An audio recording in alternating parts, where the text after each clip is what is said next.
Being able to use a piping bag and a piping bag nozzle is the most fundamental skill when it comes to decorating a cake.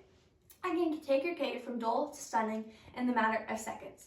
But even with this being true, still, people do not know how to use a piping bag properly. Using a piping bag can be separated into 7 super simple steps. Step 1 is to sanitize your hands. Step 2 is to gather any ingredients you may need. Step 3 is to find out which nozzle you want to use. Step 4 is to cut off the tip of the piping bag and insert the nozzle.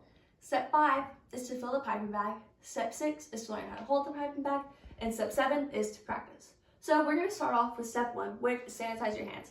Super important to sanitize your hands, especially if you're going to be serving this cake to other people. And then step 2 is to gather all the ingredients. So first, hand sanitizer, which we just had, and then frosting, and then all the different nozzles you may want to use. Piping bags, we're going to have 2 just in case we want to switch the colors up. A spatula or knife, scissors, and a cutting board. We're going to be using a cutting board so we can practice piping, but if you're ready to use a cake, you can just use a cake. And then once we have all the supplies that we need, we can move on to step 3, which is to pick out the nozzle we want to use.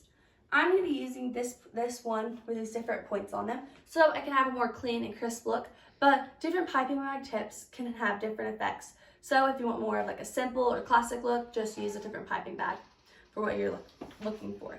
But I'm going to be using this one.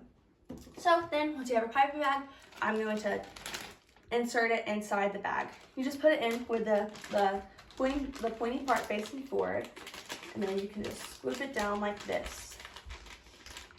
Once you have it where it can't go up anymore, I'm going to take my scissors and cut off the tip of the piping bag. So how I like to do it is I like to do a little bit less than half and just mark it with my scissors.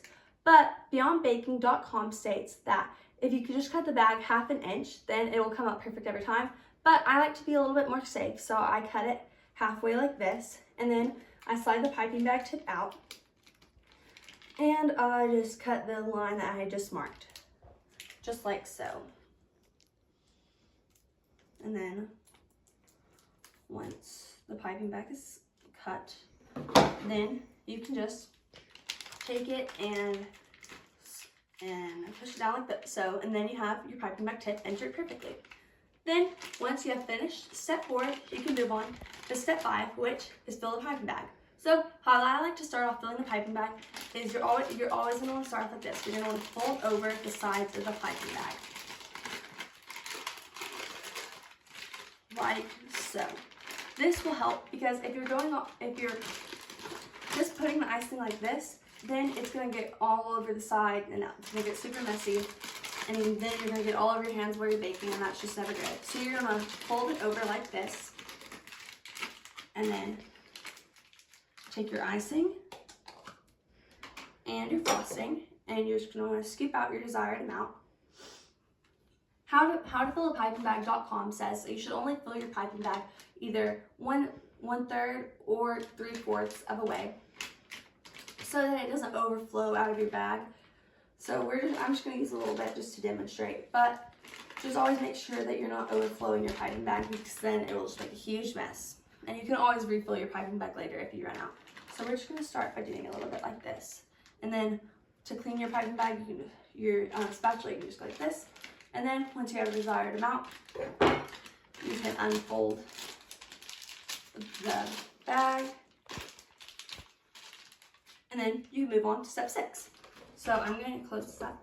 And then step 6 is to learn how to hold the piping bag. So you're going to want to start off by smoothing the piping bag down like this, so you have all the frosting towards the top.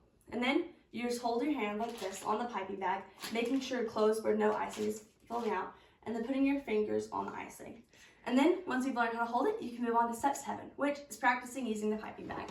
So to use a piping bag, you're going to want to put it on your cake or your cutting board, and you're going to want to make up and down motions like so. It really does, just practice makes perfect.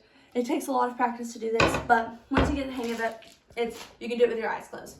So I'm going to show you once again. You're going to put your piping bag down, and then you're going to go up and down, up and down, up and down. And if you want to go a little closer, you can go up and down in slower strides hold down more, or you can just go straight if you like that look. It really just depends on what you're looking for in your like strides. So yes, once you have done this, you have learned how to use a piping bag.